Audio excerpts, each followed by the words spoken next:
Hi, good morning everyone. This is your broker Samuel Lau.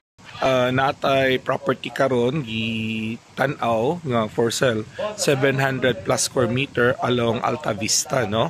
So if you're familiar diha sa guardhouse entrance sa Alta Vista, after the clubhouse, doon lang kayo. Wara ka about 100 meters, I think mga 50 meters lang.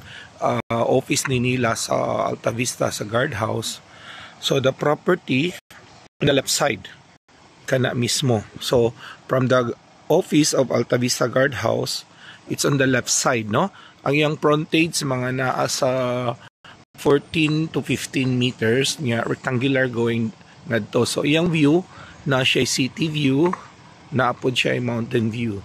Okay, so if you're interested to know more about this property, ay landmark no?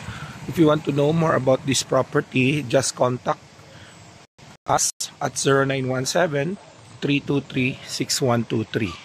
Okay? So, again, Alta Vista. So, at Pardo, Cebu City. So, nani siya dool sa clubhouse also.